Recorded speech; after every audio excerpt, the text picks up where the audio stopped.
are great TV shows where everything is surface level and that's just fine. What you see is what you get. But truly iconic series will often dare to take things further and reveal just how much obsessive thought has gone into even the most apparently mundane of details. The beauty of online discussion, of course, is that fans can put their seemingly supernatural observational abilities to good use by uncovering big secrets that were plastered in front of the viewers' faces in a brilliantly subtle way. Whether you realise it for yourself or learn the truth from the fine folks over at r/TV Details, appreciating how much effort has been put into rewarding attentive viewers can make watching a TV show so much more satisfying. So with that in mind, I'm Ellie with Whatculture, and here are 10 TV secrets that were hiding in plain sight. Number 10. Littlefinger predicts 2 major deaths, Game of Thrones. It's fair to say that just about everybody was fair game for death across Game of Thrones' 8 seasons, but even so, the showrunners couldn't resist but nod towards the untimely ends of 2 prominent characters a few episodes before they actually met their demise. In the 8th episode of Season 4, The Mountain and the Viper, Littlefinger delivers an ultra-prophetic truth bomb to young Robin Arryn. Quote, "People die at their dinner tables, they die in their beds, they die squatting over their chamber pots. Everybody dies sooner or later. And don't worry about your death, worry about your life. Take charge of your life for as long as it lasts." Littlefinger is technically talking about 3 major character deaths, but Joffrey was poisoned at the dinner table several episodes prior to this chat. Things get creepy though when 2 episodes after this conversation takes place, Shay is strangled in bed by Tyrion, who then shoots his father Tywin while he's on the toilet. Fans have not so jokingly speculated about whether this might infer some supernatural ability on Littlefinger's part, but let's be honest, it was just a neat Easter egg.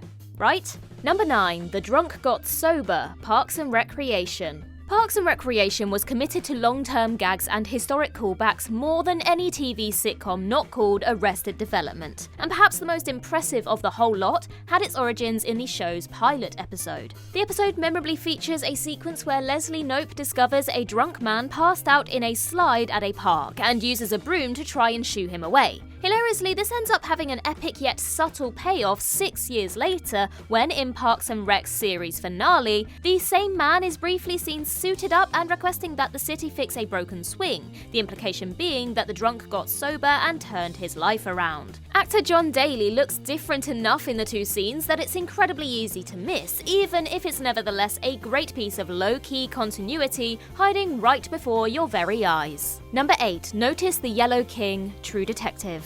The absorbing mystery at the centre of True Detective's first season was the identity of the serial killer known as the Yellow King. But the showrunners ended up hiding a major hint towards the murderer's eventual identity in just the show's 3rd episode. When detectives Rust and Marty visit caretaker Errol in the episode, a sign is briefly visible in one shot where the words "Notice King" can be read. This is clearly a hint for audiences to notice that the Yellow King is right in front of their face, as it's revealed at the end of the season that the killer is indeed none other than Errol himself. Number 7. Better Call Saul, Breaking Bad. Saul Goodman was one of Breaking Bad's most distinctive characters, and popular enough to star in the hit spin-off Better Call Saul. Yet despite being such a prominent fixture in the original series, he didn't actually make his debut until the 8th episode of the 2nd season. However, an incredibly sly nod towards his eventual presence was hidden in the 1st episode of that season, when Walter is briefly seen skimming through channels on the TV while his wife Skylar is trying to get his attention. If you listen incredibly closely, you can hear a snippet of the eventually iconic Better Call Saul's slogan, which Goodman features in his god-awful commercials. Unless you're watching with headphones, this one's incredibly tough to catch, especially as it isn't subtitled on any of the home or streaming releases of the episode. Sneaky. Number 6. Buster's Hand, Arrested Development.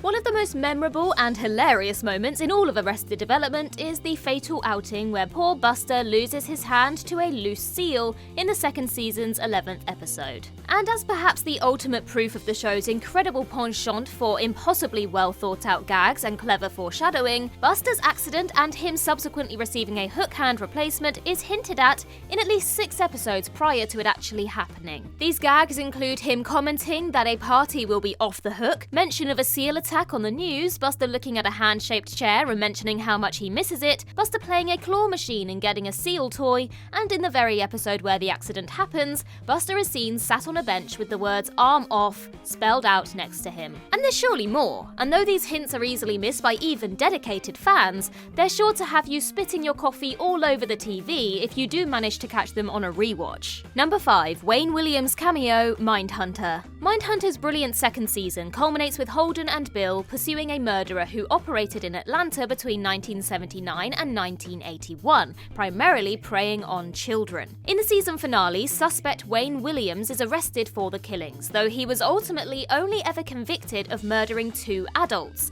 with the city's desperate rush for closure undermining any desire to investigate him for the 23 further killings. Williams is a focal part of season 2's final 2 episodes, though also makes a blink-and-you'll-miss-it appearance in episode 6, visible briefly as a photographer who follows the police while they investigate a tip-off. Among the media scrum, a shot lingers on Williams' face for maybe a second, and at the time, it seems completely harmless and ordinary. 2 episodes later though, Williams is brought into the story in earnest. Number 4. Willow's gay, Buffy the Vampire Slayer.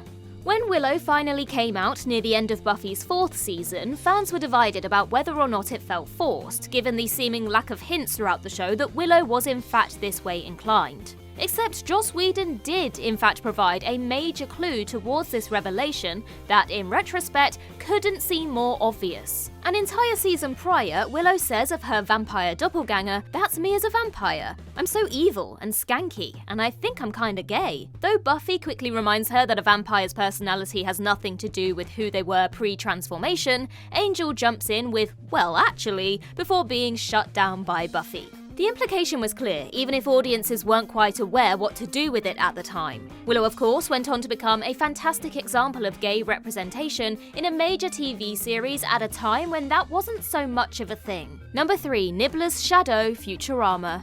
In Futurama's Season 4 episode The Why of Fry, it's revealed that Fry's cryogenic freezing accident was actually an intentional act on the part of Nibbler in an attempt to save the universe. The episode shows Fry's accident from the perspective of Nibbler, who pushed him into the pod. But when fans went back to the show's pilot episode to check how these versions of events lined up, they were gobsmacked to find that Nibbler's shadow is in fact present in the original version. Though writer David X. Cohen and others have commented that they weren't originally sure whether or not Nibbler's shadow would eventually have a payoff, they intentionally included elements in the pilot which could be returned to or discarded if they so wished. Watching the 2 versions of the accident simultaneously is quite the stunning testament to the show's attention to detail. Number 2. Sabrina's science teacher is named Jean Poole, Sabrina the Teenage Witch. Fans of the 90s Sabrina the Teenage Witch TV series won't be able to forget Sabrina's eccentric biology teacher, Mr. Poole, played with awkward charm by now filmmaker Paul Feig.